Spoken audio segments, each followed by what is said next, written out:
할렐루야. 오늘은 구원론 세 번째 주제로 하나님의 언약인 그리스도와 회개, 하나님의 언약인 그리스도와 회개라는 제목으로 하나님의 말씀 전하도록 하겠습니다. 두 번째 주제였던 하나님의 언약과 회개라는 주제와 사실은 그렇게 같은 맥락의 말씀이지만 좀 제목을 좀 다시 좀 다른 각도에서 잡아왔습니다. 여러분, 하나님의 언약, 하나님의 약속은 하나님이 우리에게 그리스도를 주시는 것입니다. 예수 그리스도를. 우리가 보통 우리가 오직 예수, 오직 예수라는 말을 많이 하지 않습니까? 그래서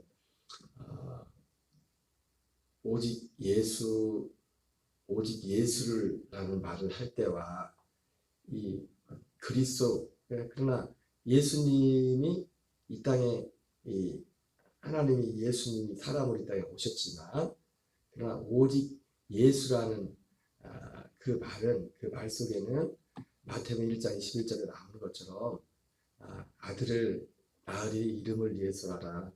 이는 그가 자기 백성을 그들의 죄에서 구원할 자이심이라.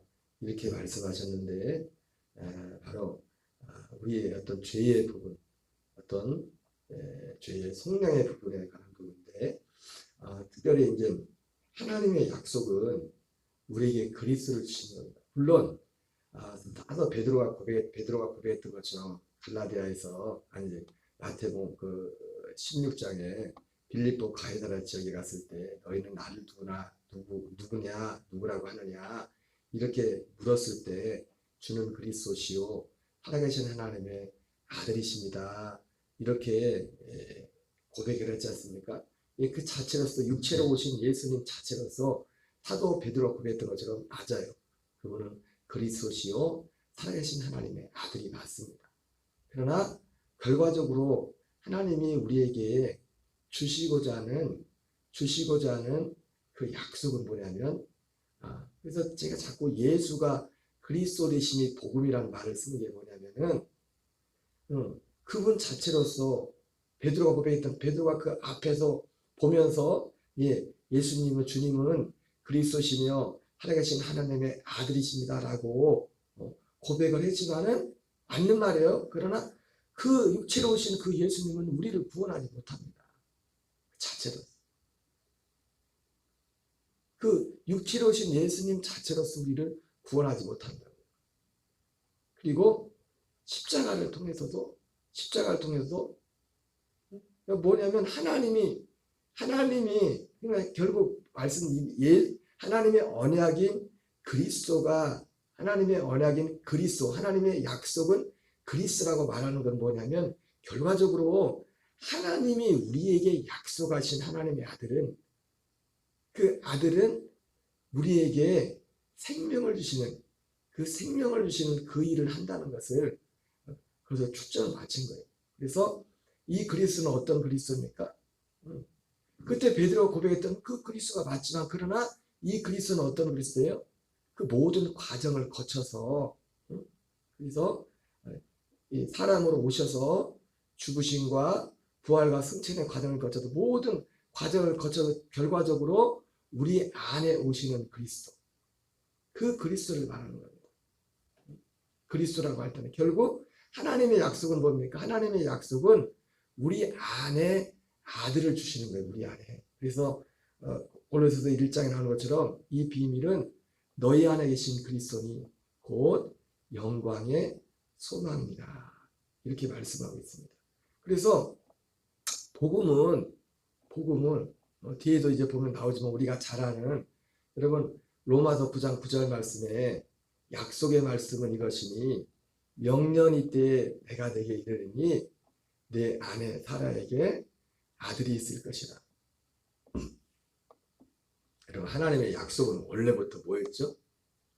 하나님의 약속은 원래부터 뭐였어요? 본래 사라 안에 아들을 주는 거잖아요. 그 안에. 그러죠? 그 안에 아들을 주는 거란 말이에요.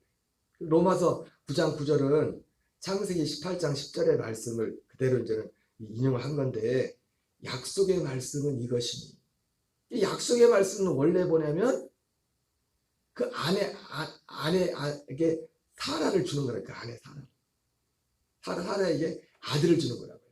그런데 그 약속의 로마서 9장 9절이나 창세기 18장 10절은 할례 후에 주어진 거잖아요. 할례 후에 주어진 약속. 할례 후에 한 말씀이잖아요. 그죠? 할례는 실제로 아브라함과 이삭과 그 가족들에게서는 실제로 남자들이 할례를 행한 것이고 할례를 실행한 것이고 그것은 할례는 예수 그리스도의 십자가의 예표라고 했단 말이에요. 예표. 십자가의 예표였고 상징 그리고 예수님의 죽으심과 우리의 죽으심에 대한 상징 할례라고 했죠. 할례라고 했죠. 그래서 그 로마서 9장 9절도 창세기 18장 10절도 거기에 그 내용은 거기에 다는 안 들어갔지만 정확히 그거를 정확히 하려면 어떻게 됩니까? 가로 열고 할례 후에 가로 닫고 약속의 말씀은 이것이니 명년이 때 내게 이르리니 내 안에 사라에게 아들이 있을 것이다. 그러니까 하나님의 약속은 십자가가 궁극적으로 십자가가 하나님의 약속이 아니라 십자가는 물론 당연히 십자가가 하나님의 약속이 그런데 뭐로서의 약속입니까? 진짜 약속을 이루기 위한 중보로서의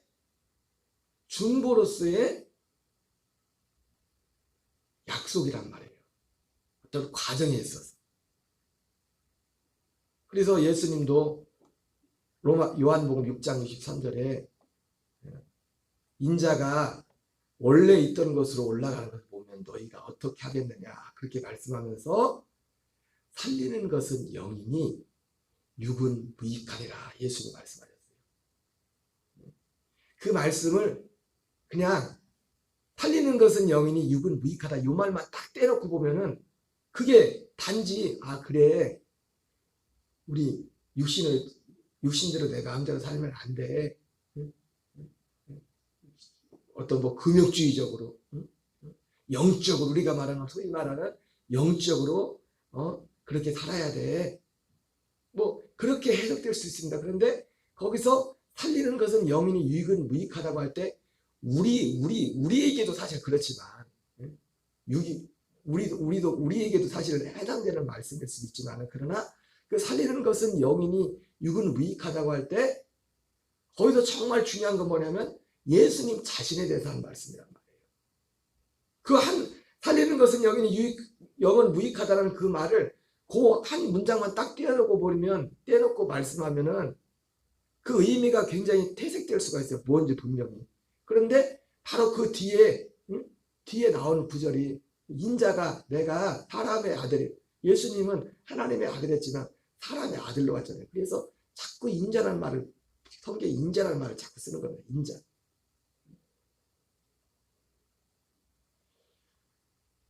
그래서 그 인자가 이전에 있던 곳으로 올라가는 것을 보면 내가 어떻게 하겠느냐.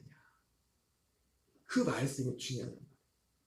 그 말 속에는 살리는 것은 영이니 육은 무익하다는 말은 뭐냐면 예수님 자신도 이 육체로서 우리를 살릴 수 없다는 겁니다. 오히려 이 예수님의 육체는 뭡니까? 우리가 오직 예수 할 때는 뭐예요? 오직 십자가를 보고서 오직 예수 하잖아요. 보통 안 그래요? 그러잖아요. 많은 분들이 오직 예수 여러분 맞습니다. 틀린 말 아닙니다. 오직 예수입니다. 오직 예수예요. 오직 십자가. 오직 예수 오직 십자가 맞다고요. 그러나 오직 십자가의 중보. 근데 그 십자가는 뭡니까? 중보로서의 십자가지. 하나님의 약속은 아브라함이 약속했던 것은 할례가 약속이 안 했잖아요. 할례가 약속이 아니라 아들을 주는 게 약속했다고요. 할례 전이나 후나. 근데 할례 후에 내가 할례 받기 전에는 뭐 했어요? 지금 몇 년을 기다린지 몰라. 몇 년을. 75세에 아들을 준다고 해놓고 25년 후에 아들을 받겠다. 그리고 그 이전에 10년을 기다려가지고 아들이 생기지 않으니까 씨를 주시지 않으시니까 사라의 말을 듣고서 하갈과의 관계를 통해서 이스마엘을 낳게 되고 뭐 수많은 그런 일들이 생기게 되었지만은 그러나 이제는 99세 때 하나님이 아브라함에 나타나서 야 너는 내 앞에 행하여 완전하라 그러면서 할례를 명하시잖아요. 그래서 이 할례는 언약의 표징이다. 약속의 표징이다. 그러니까 그렇게 응? 75세부터 99세에 나타났습니다. 20년 이상을 기다려도 네가 아들을 낳지 못했는데 이 할례는 내가 이게 정말 아들을 이제 주겠다는 이 약속의 그 약속을 내가 지금 이제 실행하겠다는 약속의 표징이다. 그러면서 하신 말씀이 그 창세기 17장에서 말씀하고 18장에서 로마서 9절 말씀에 말씀하는 겁니다. 약속의 말씀은 이것이니 명년이 때 내가 내게 이르니 내 안에 사라에게 아들이 있을 것이다. 그래서 여러분 하나님의 약속은 결국 뭐냐면 우리 안에 아들을 주시는 겁니다. 아들을. 우리 안에 그리스도. 이 그리스도는 어떤 그리스도예요? 예, 아까 말했지 않습니까? 결과적으로 베드로가 여러분 누가 볼 때는 뭐 목사님 꼭 말장난하는 거 아니에요. 그게 그거 아니에요. 그럴 수 있겠지만 그러나 꼭 그거 아니에요. 이것이 너무너무 중요한 게 뭐냐면 이것이 분명해져야 하나님의 구원이 생명 구원이라는 것을 알게 돼요. 여러분 이 생명 오직 십자가라고 그냥 오직 십자가에서 멈춰버리면 선택지가 여러 곳이 될 수 있어요. 여러 곳이. 무슨 말이냐면 예수님의 십자가가 선택지 거기서 끝나버리면 구원은 죄사함이다. 죄사함의 구원이다. 여기서 멈춰버리는 것이고요. 그리고 죄사함 받는 것 따로 성령 세례 받는 것 따로. 여러분 죄사함도 성령 세례 가운데 죄사함 있는 겁니다. 성령 안에서 죄 씻음을 받는다고 하잖아요. 사도 바울이 고린도전서에서 다 그 표현이 사실 정확한 겁니다. 왜? 그의 사랑의 아드레나로 옮기셨으니 거기서 성령 죄사함을 받는댔잖아요. 그의 사랑의 아드레나가 그의 사랑의 아드레나가 어디입니까? 두 번째 나타나는 그리스도 그 아들이 사랑의 아들. 그 아들은 누구예요? 성령 안에서 오시는 그리스도란 말이에요. 그러니까 성령 안에서 죄 씻은 말 사도 바울이 너무 정확하게 표현한 거예요. 죄 씻은. 그 주 예수 그리스도의 이름과 성령 안에서 씻음과 거룩함과 의롭다 하심을 받았느니라. 이렇게 말씀하고 있거든요. 그래서 오직 예수, 맞아요. 오직 예수 맞습니다. 그러나 오직 예수란 말 속에는 아까 말씀드린 것처럼 오직 우리를 위해서 죽으신 십자가에서 죽으신 그 예수님 거기서 끝나버려요. 우리의 마음속에는 오직 거기에만 있어요. 이게 너무너무 중요한 겁니다. 그러나 방금 말씀드린 하나님의 약속은 큰 의미로 궁극적으로 하나님의 약속은 십자가가 아니라 십자가도 하나님의 분명한 약속이지만 하나님의 진짜 어떤 하나의 약속을 이루기 위한 과정으로서의 약속이란 말이에요. 십자가는. 진짜 약속은 뭐예요?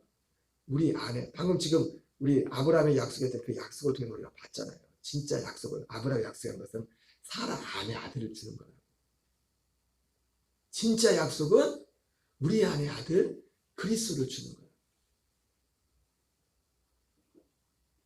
그래서 하나님의 언약이라고 해도 알지만 여기에 이거를 더 분명하기 위해서 하나님의 언약인 그리스도라고 말해요. 하나님의 언약인 그리스도. 하나님의 언약인 그리스도.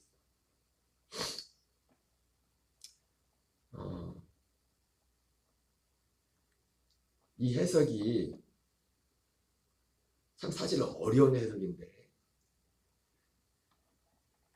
그 마태복음 12장에 예수님이 그런 말씀하잖아요.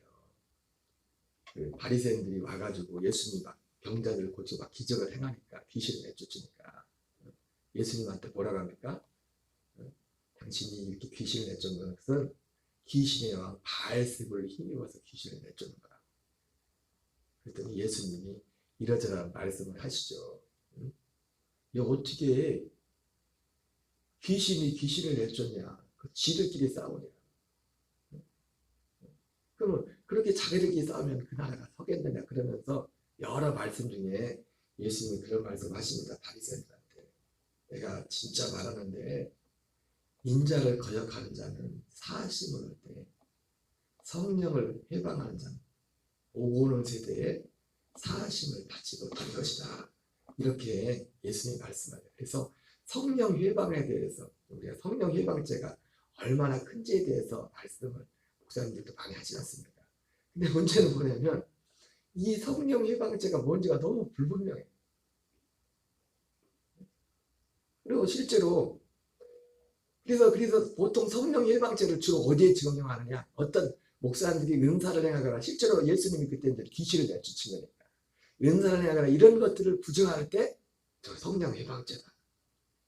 뭐 그런 주로 거의 제가 들은 바로는 제가 이해하고 제가 또 그리고 영적이고 또 뭐 기도 많이 하신다는 분들한테 들었던 내용들은 뭐 주로 저는 뭐 다른 분들은 모르겠어요. 어떤 내용을 들은지 모르겠지만 주로 그런 것들을 성령 해방죄로 그렇게 말을 합니다. 근데 여러분 그 설명을 또 온전하지가 못해요. 왜냐면 능력에 하고 어떤 일들을 한 건 다 성령이 행하신 건 아니잖아요. 그리고 이 사도 바울은 그런 면에서 영들을 다 믿지 말고 분별하라고 했는데 그래서 단지 어떤 능력에 한 것을 저것을 어떤 의심하고 그런 것들에 대해서 그 자체가 그 사람이 누구냐에 따라서 그를 의심하고 분별할 수 있잖아요. 데살로니가후서 2장에 나오는 것처럼 사단의 역사도 악한 자들의 역사도 사단의 역사를 따라 큰 능력과 기적과 표적으로 나타난다고 합니다. 어떤 사람이 와서 능력과 기적을 했다고 꼭 그것이 성령이 행하신 것이라고 보장할 수 없잖아요. 그런 면에서 볼 때 성령이 해방하는 것이 단지 그것으로 보면 너무 조금 불완전해. 성령 해방죄라는 것이 그냥 어떤 은사행하고 여러분 죄송한 말씀이지만 저는 가보지 않고 그냥 영상을 봤지만은 뭐 7, 8년 전에 실제로 그 어떤 신모 여자 목사가 교인들 데리고서 피지로 피지가 이제 피난제 뭔 해가지고 거기다 뭐 돈을 얼마씩 내고 탁 차서 털어가지고 거기다 자기들끼리 살면서 했을 때 뭐 타작 마냥 해가지고 죄짓는 거 하게 한다고 엄마하고 딸끼도 막 뺨을 때리고 앞에 가서 막 때리게 하고 막 그런 걸 시키고 근데도 그것을 너무나 아무렇지도 않게 그걸 순종하는 그리고 막 그렇게 해준 막 그 여자 목사한테 막 감사하다고 이렇게 우리 해줘. 우리가 볼 때 막 진짜 미친 거지. 우리가 볼 때가 아니라 미친 거지. 근데 모르긴 몰라도요. 그 양반이 사람들이 그 여자 목사의 그 사람의 말을 듣고서 그 사람들 다 그렇게 한 거잖아요. 세상 말로 그 여자 목사의 말에 힘이 있었던 거예요. 그 사람들한테 뭐가 먹히니까. 그거 듣고 이건 얼마나 미친 건데 그거 도무지 이해할 수 없는 거잖아요. 가보진 않았지만 제가 그 내면 속에 다 들어가 보지 못했지만 그 여자 목사라고도 하기도 그렇죠. 그 양반의 토미 사람이니까 양반이라고 붙이죠. 그 양반의 그 말이 그렇게 그 사람들한테 그 정도로 재산을 팔아서까지 사람들이 거기 갔다가 단지 그 사람의 말 이면에 뭔가 그 사람의 어떤 표적과 기사와 능력이 나타났으니까 그 말이 힘이 있는 거예요. 순진은 저희 어머님이 처음에 그런 걸 처음 봤으니까 예수 믿은 적도 없었고 처음에 기도원에 가서 저희 누님 때문에 기도원에 가서 생활을 하면서 원장님을 가까이 지켜보면서 하긴 진짜 엊그젠가도 말씀드렸지만 예배드리는 자리에서도 그분이 입신을 해가지고 몸을 탁 굳어있고 뭐 갔다 오고 그런 것들을 보기도 하고 저한테 입버릇처럼 자주만 하진 않지만 입버릇처럼 하셨던 말씀이 전에 한번은 다른 목사님하고 다른 분이라 전에 한번은 다른 목사님하고 다른 분이라 얼마든지 처음에 교회에 오신 분 이제 신앙에 온 분에서 얼마든지 할 수 있는 거죠. 그리고 지금도 마찬가지입니다. 이 복음을 알지 그리스도의 복음을 알지 못하면 얼마든지 거기 쫓아갈 수가 있어요. 저 양반은 다른 분이야. 양반은 다른 사람. 모르긴 몰라도 그 여자 목사, 그냥 반도 신모, 그 여자분도 뭔가 표적과 기사가 있었을 거예요. 그러니까 그걸 따라가. 결과적으로 그 미혹된 거잖아요. 결과적으로 간 것이. 하나님 말씀과 마치라고 사실. 결과적으로. 그러니까 그런 입장에서 볼 때 이 성령 해방이라는 것이 우리가 들어왔던 단지 저 은사에 대해서 어떤 단지 예수님 거기선 그 배경 그 마태복음 12장의 그 정황에서는 꼭 틀린 건 아니죠. 왜 예수님이 지금 귀신을 내어주는 어떻게 보면 은사를 능력을 행하는 거니까 그런 부분에 대한 것이었기 때문에. 그러나 성경 전체적인 걸 놓고 볼 때 오히려 성경은 그것들을 다 믿지 말라고 했어요. 단지 나타나는 표정만 보고서. 그러니까 그거 자체를 분별하고 거기에 대해서 어떤 그걸 무조건적으로 부정하고 한 건 잘못된 거지만은 열매로서 그들을 알지라 말했던 것처럼 그 어떤 이 복음의 진리에서 뭔가를 분별하고 그런 것들까지 금한 것이 아니라. 그래서 그 단지 성령 해방한다는 것이 이 어떤 은사적인 그런 측면만을 놓고 말한다면 뭔가 설명이 궁색하고 불완전한 거예요. 성령 해방. 이 복음 안에서 볼 때 인자를 거역한 자는 사하심을 얻대. 이 말 속에는 여러분 예수님을 십자가에 달려 죽게 한 거 용서받을 수 있어요? 없어요? 있어요? 없어요? 예수님을 십자가에 넘겨준 거를 십자가에 다른 그 죄를 용서받을 수 있어요? 없어요? 이렇게 고민을 하세요? 예? 있어요. 지금 3,000명 얘기한 사람이 쉽게 말하면 그 죄를 진 거거든. 베드로의 설교 듣고. 인자를 거역한 자는 사하심은 어때? 성령을 거역하는 자. 그러나 인자를 거역하는 자는 죄상을 받을 수 있어요. 죄상을 받을 수가 있어요. 죄 용서를. 왜?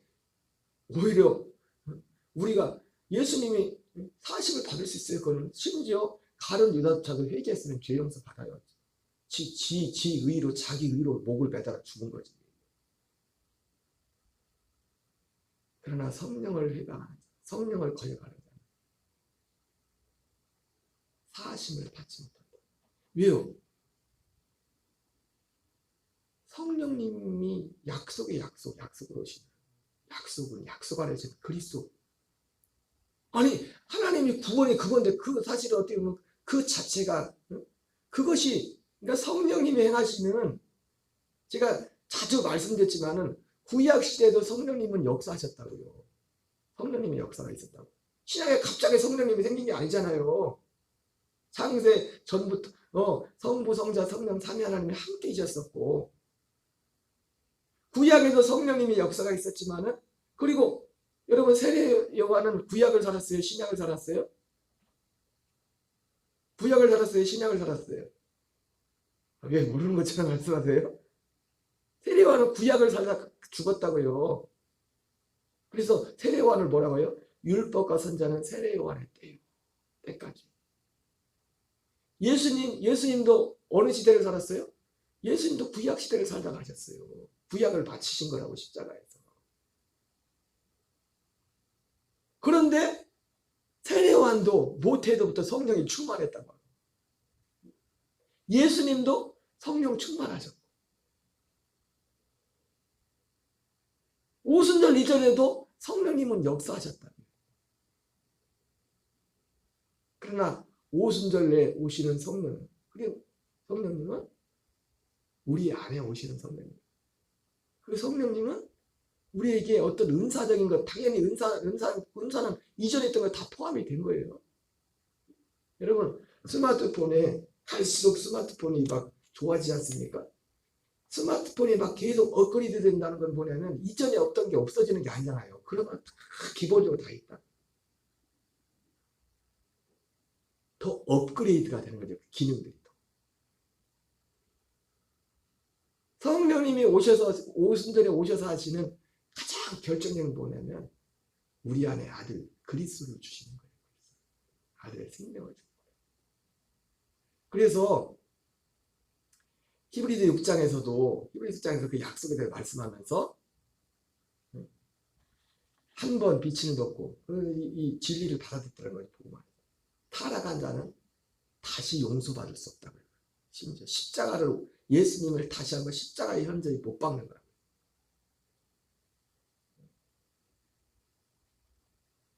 바로 그리스도가 하나님의 약속인데, 방금 로마서 9장에서도 그렇고 창세기 18장 10절에도 봤지만, 그래서 여러분 오직 예수에서 끝나버리면 선택지가 여러 군데가 돼버려요. 그냥 오늘 여기까지만 해야겠는데 이런 생각입니다.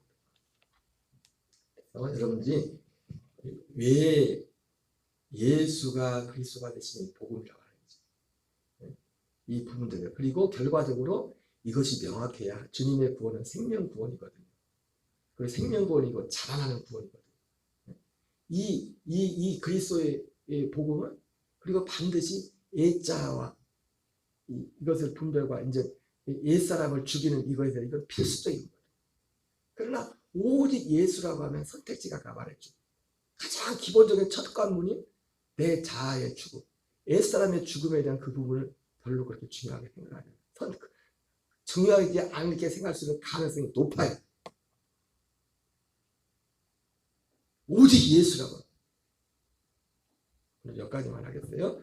우리 주기도문으로 마치겠습니다. 하늘에 계신 우리 아버지여, 이름이 거룩히 여김을 받으시오며 나라가 임하옵시며 뜻이 하늘에서 이루어지는 같이 땅에서 이루어지이다. 오늘날 우리